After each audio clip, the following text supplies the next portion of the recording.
Assalamualaikum warahmatullahi wabarakatuh. Shalom, Om Swastiastu, Namo Buddhaya, dan salam kebajikan. Tentunya juga selamat sore buat Tribuners dimanapun Anda berada. Salam sehat dan juga salam bahagia untuk kita semua. Tentu senang sekali rasanya juga saya Fiorina Jeretno dapat kembali menyapa di hadapan Tribuners, khususnya program kita di sore hari ini begitu spesial, program Tribun VIP. Edisi hari ini Kamis 26 Maret 2026 tentu juga sejalan dengan tanggal yang begitu indah, dan spesial juga tamu kita hadir hari ini adalah sosok yang begitu luar biasa, yakni seorang kepala daerah yang kemudian kalau kita kilas balik sedikit bagaimana kemudian perjalanan karir beliau. Ia kemudian aktif di dunia militer sebelum akhirnya kemudian mendedikasikan dirinya lagi sebagai pelayan masyarakat dan memimpin sebuah provinsi, yakni memimpin Provinsi Sulawesi Tenggara. Ada Bapak Majen TNI Purnawirawan Andi Sumangaruka, SEMM, selaku Gubernur Sulawesi Tenggara. Ya, wah, ini sedikit nervous untuk menyebut nama Pak Gubernur, Pak. Izin. Jadi Bapak Andi Sumangaruka, Pak ya? Oke, biasanya disapa dengan Pak Daeng Ako. Oh iya, masa kecil. Masa kecilnya seperti itu. Bagaimana kabar, Pak?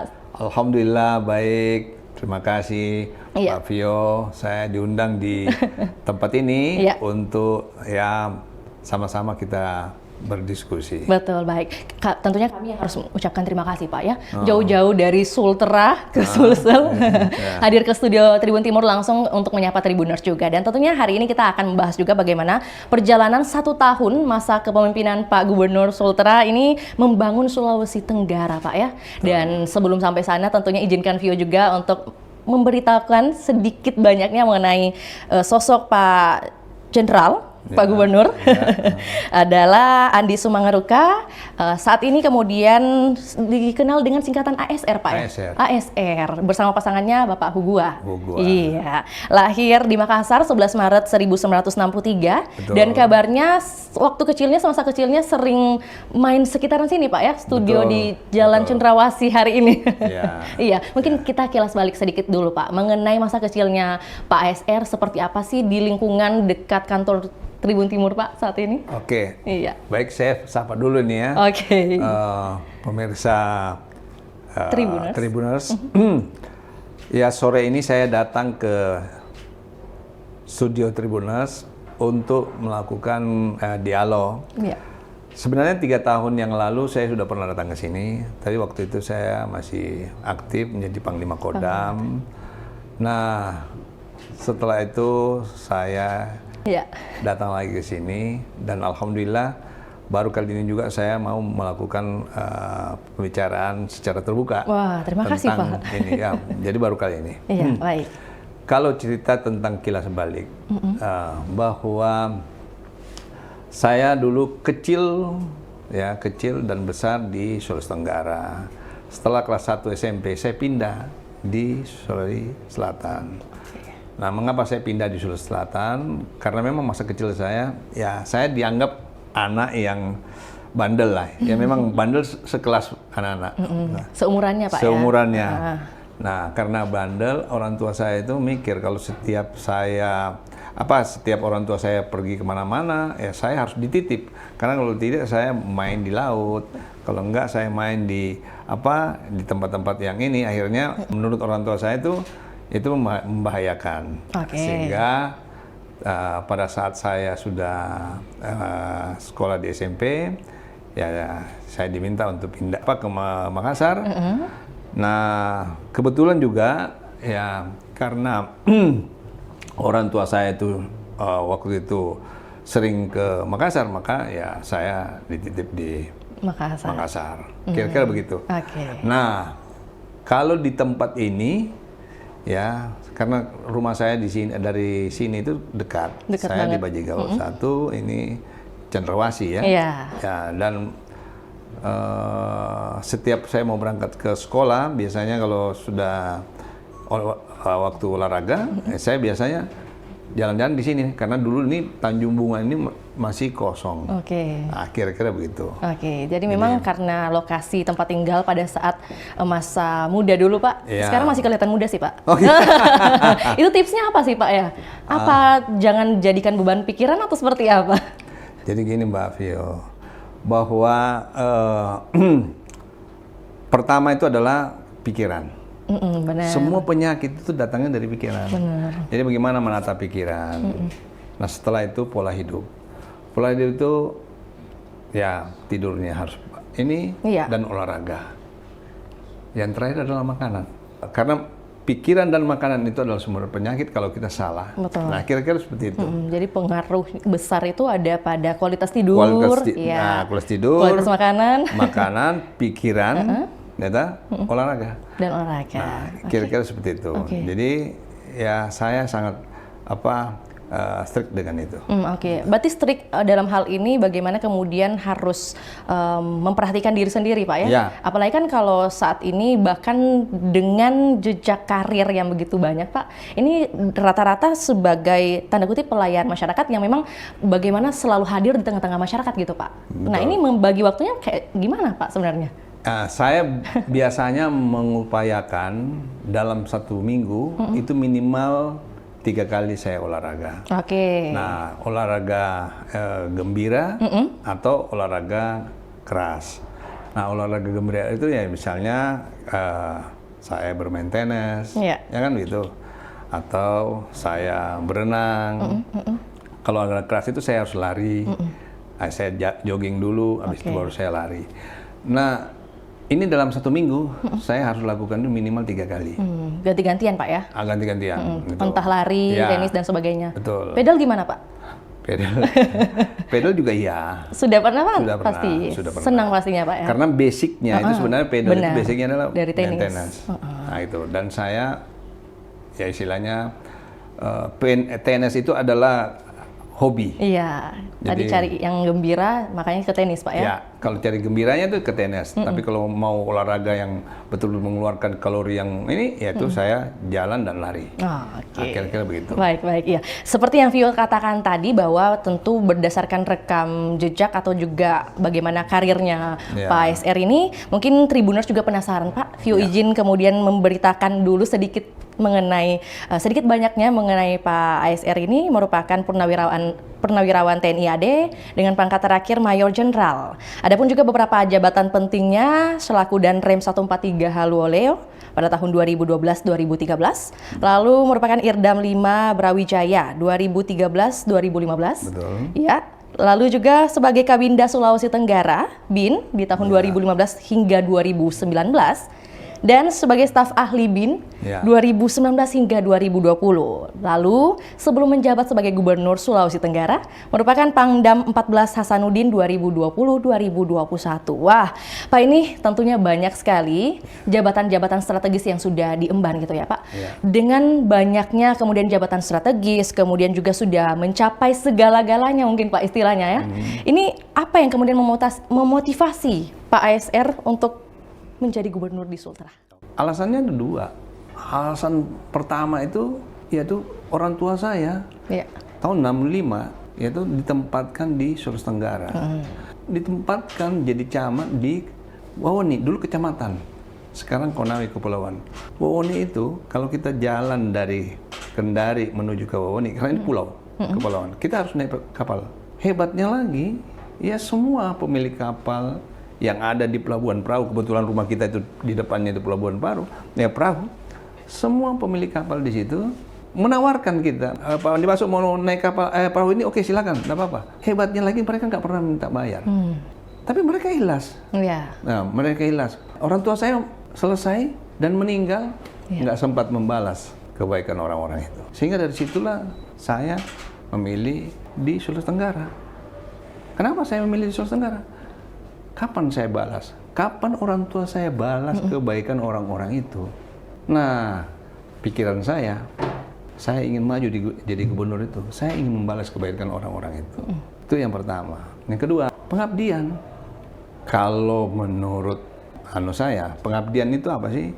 Pengabdian itu jangan bertanya apa yang diberikan. Ya, jangan bertanya kepada negara apa yang negara berikan, tapi bertanya pada diri apa yang saya berikan kepada negara. Nah itulah pengabdian. Nah sehingga saya ingin membalas kebaikan orang. Yang kedua, saya hanya cuma ingin mengabdi. Walaupun sebenarnya di mana-mana juga kita bisa mengabdi. Betul. Tetapi ya kalau saya mengabdi tempat lain, ya saya tidak ketemu untuk membalas kebaikan orang-orang yang pernah baik dengan diri saya dan keluarga saya. Jadi maksudnya ada empati gitu Pak ya, yang muncul selain tadi ada sisi pengabdian juga yang ingin dihadirkan.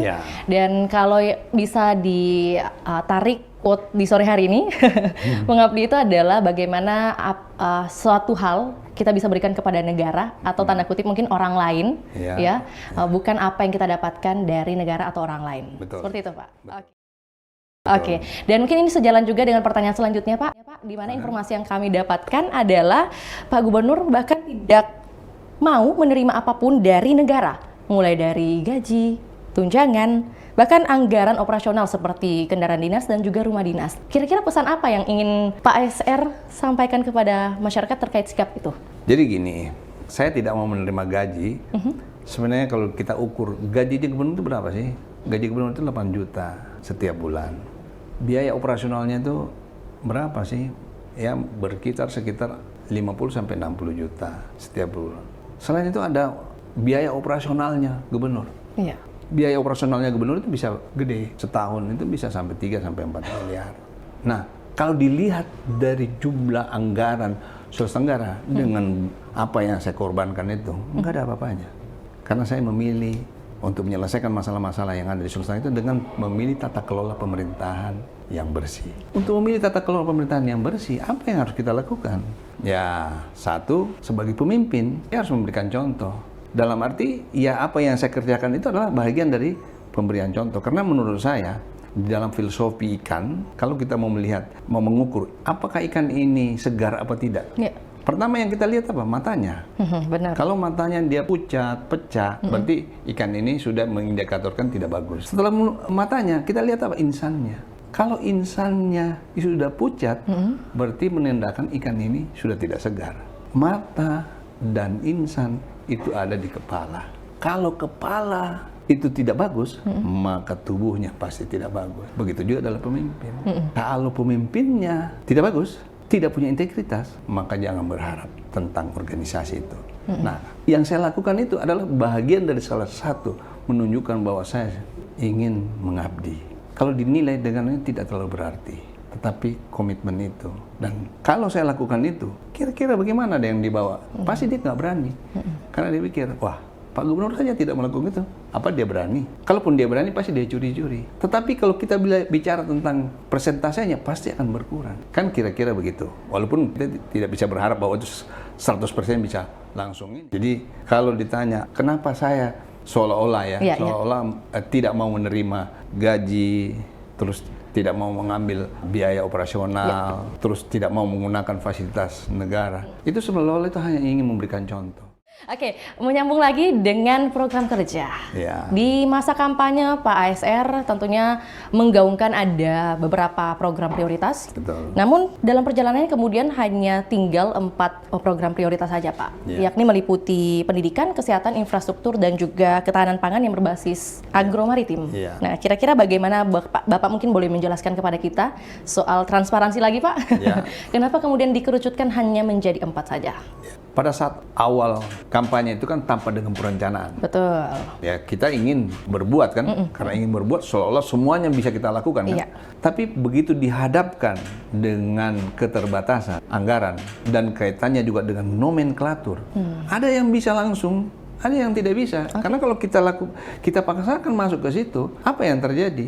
Yang terjadi malah itu menyalahi aturan. Kalau menyalahi aturan, kita akan berhadapan dengan hukum. Dan itu yang sangat mengkhawatirkan kan seperti itu. Betul. Sehingga akhirnya kita pilah-pilah. Dan kebetulan saya waktu itu masuk, saya dilantik tanggal 20 Februari. Nah, anggaran itu kan sudah ada. Kita nggak bisa ngapa-ngapain itu. Kita tinggal menjalankan saja, kan begitu. Sehingga yang 8 ini kita cari mana yang kira-kira bisa masuk di dalam nomenklatur itu. Nah, akhirnya jadilah 4. 4 itu apa? 4 itu ya masalah pendidikan, masalah kesehatan, infrastruktur, dan pangan. Yang 8 ini kita peras menjadi 4 itu. Tapi yang jelas itu sama, arahnya sama. Cuma kita cari kira-kira yang sesuai dengan nomenklatur itu. Kalau enggak, agak berat. tahun 2026 ini kan kita memulai awal, maka itu gampang kita dudukkan. Dan insya Allah kita akan melihat mana yang segera langsung bisa kita dudukkan, mana yang butuh proses. Kira-kira seperti itu. Kita langsung aja tanyakan hal apa atau mungkin sektor apa yang paling urgent untuk dibenahi? Ada dua sebenarnya. Apakah kita bicara tentang kesejahteraan, ya, ataukah tata kelola pemerintahan? Karena tidak mungkin karena kesejahteraan ini bisa dicapai kalau tepat sasaran. Tepat sasaran bisa didapatkan kalau tata kelola pemerintahan. Jadi dengan anggaran yang kecil ini, kalau tidak tepat sasaran, maka mungkin akan terjadi penghamburan. Bahkan mungkin juga suatu saat bisa terjadi dikorupsi. Tapi kalau dengan tata kelola pemerintahan, maka pasti tepat sasaran. Nah, saya memilihnya adalah tata kelola pemerintahan. Caranya, ya pertama di dalam pemilihan pejabat itu melalui dengan meritokrasi, memberikan kesempatan bagi mereka yang mempunyai kemauan dan kemampuan. Kan itu harus seiring dengan kita memilih meritokrasi, maka tidak melihat latar belakang. Tidak melihat apakah ini tim sukses kah, apakah ini dari partai kah, ataukah ini dari kedekatan kah? Tidak, karena dia akan diseleksi oleh dengan mekanisme yang ada. Nah, dengan melaksanakan meritokrasi itu, maka kita akan mendapatkan orang yang the right man and the right place. Kan begitu. Karena dia melakukan tugas dengan tupoksinya, maka anggaran itu tepat sasaran. Kalau itu sudah semua, maka kesejahteraan itu pasti akan bisa kita capai. Kira-kira seperti itu. Jadi yang menjadi prioritas adalah tata kelola pemerintahan. Kalau itu sudah kita capai tata kelola pemerintahan, maka kita akan bersaing. Bagi mereka yang kira-kira unggul, itu akan kita sekolahkan dia di mana, atau dia kembali dari ini, itu dia bisa. Sehingga pada saat nanti Sulawesi Tenggara itu berjejer, duduk bersama-sama, berdiri bersama-sama dengan provinsi-provinsi maju yang lain. Pak, ini kan agenda PSBM, ya, Pertemuan Saudagar Bugis Makassar, dan Pak Gubernur sendiri juga yang menjadi pembicara utamanya di hari ini. Nah, apa yang kemudian Pak ASR sampaikan mungkin, atau juga highlight, dan juga seperti apa peran dan juga dalam mungkin bekerja sama dengan provinsi lain ataupun juga wilayah lain yang juga hadir hari ini? PSBM ini adalah mempertemukan para saudagar. Kalau para saudagar itu berarti orang-orang yang satu, pasti dia sudah maju, pasti secara finansial dia sudah kuat, kan gitu loh. Pasti dia sudah punya networking. Dengan adanya PSBM kita lakukan konektivitas, baik. Ya, di mana kira-kira ketemunya ini, agar kita juga bisa mendapatkan kue-kue itu, ya minimal apa yang dimiliki oleh Sulawesi Selatan, networkingnya itu juga bisa kita dapatkan. Ya namanya juga provinsi induk, pasti lebih maju. Terus terang saja, kalau melihat orang-orang yang berada di Sulawesi Tenggara, apalagi para pengusaha-pengusaha itu, pada umumnya dari Sulawesi Selatan. Nah, dengan adanya PSBM ini, saya ingin menggugah mereka bahwa you asli dari Sulawesi Selatan, tapi bekerja dan mendapatkan sesuatu itu dari Sulawesi Tenggara. Oleh karena itu bantu Sulawesi Tenggara. Pada akhirnya nanti kita berharap dengan adanya keinginan mereka, keterbukaan kita, karena kan dibutuhkan juga keterbukaan oleh pemerintah daerah kan. Kalau hanya cuma sekedar kita mengharapkan mereka, kita juga tidak siapkan iklim investasi, ya apa artinya? Jadi jangan sampai nanti ada orang yang mau berinvestasi malah dipikir ini jadi ATM, kan tidak boleh juga seperti itu. Kan itu akan mengurangi kredibilitas kita. Kita bantu mereka. Nah, konektivitas inilah yang kita butuhkan di PSBM, karena pada umumnya ya yang berusaha baik di maritim, ya kan pada umumnya juga kalau saya lihat itu ya orang Sulawesi Selatan yang kira-kira seperti itu. Hal-hal apa yang kemudian mungkin bisa dikolaborasikan antara Pemprov Sultra ataupun juga Pemprov Sulsel ataupun juga mungkin pengusaha-pengusaha lainnya, pengusaha swasta nih Pak, investasinya dalam hal apa? Apakah tadi sektor pertambangan, pertanian, perikanan, atau apa nih Pak? Hampir semua. Jadi satu saat saya melaksanakan operasi pasar, dan saya tanya, ini telurnya dari mana? Telurnya dari Sulawesi Selatan. Saya bahkan tanya berasnya dari mana? Ini dari Sulawesi Selatan. Artinya, kalau misalnya ini bisa dikolaborasikan, dikoneksikan, bisa jadi suatu saat nanti kita buat jadi bahan-bahan itu yang dari Sulawesi Tenggara bisa dijual di Sulawesi Selatan. Ya. Kan begitu. Nah, ini harus ada apa? Ada jaring dan kita harus duduk bersama. Kalau tidak bisa. Di mana kira-kira sarananya? Di PSBM ini kan semuanya hadir. Betul. Birokrat hadir, pengusaha hadir. Sehingga mau tidak mau, mereka nyampaikan bahwa di daerah saya ini kita butuhkan hasil pertanian yang sekian. Nah, kita punya. Nah, kita bisa jadi kita lempar ke sana. Nah, setelah itu kan habis selesai itu ditindaklanjuti dari apa? FGD. Dari hasil FGD itu ya mungkin mereka akan bertemu. Dari bertemu itu akhirnya jadi apa? Terjalin hubungan bisnis. Jadi sangat banyak manfaat dari PSBM ini. PSBM ini. Ya. Momentumnya begitu besar untuk bisa mendatangkan investasi juga. Iya, apalagi misalnya dihadiri oleh menteri, Iya. kan kebutuhan kita apa, terus yang dimiliki pemerintah pusat itu apa, program itu apa, terus daerah-daerah juga, dan kebetulan pengusahanya ada. Iya, iya. Kan begitu. Betul. Jadi selesai. Ya konektivitas itu yang kita butuhkan. Banyak mitra. Iya. Dan semoga setelah kegiatan PSBM tadi Pak, sudah datang berbagai investor Pak ya ke Sulawesi Tenggara. Insya Allah ada beberapa yang sudah nyampaikan ke saya. Iya, saya nyampaikan bahwa saya ini sebenarnya sudah berusaha di Sulawesi Tenggara. Tapi saya belum pernah bertemu dengan, saya bilang kan kamu udah bertemu dengan gubernur sekarang. Iya. Terus apa yang kira-kira yang bisa saya bantu dalam rangka menyelesaikan ini? Terus apa yang impact-nya ke saya dengan keterbatasan yang ada ini? Maksud saya keterbatasan anggaran yang dimiliki ini, maka kita butuh investasi agar kita bisa mandiri. Nah, mereka nyampaikan, oh iya Pak, saya bantu. Dan caranya bantu, saya bilang begini, kalau kau buka hilirisasi menyangkut perikanan, saya katakan bahwa di Sulawesi Tenggara itu 2,5 juta ton ikan yang bisa kita anukan.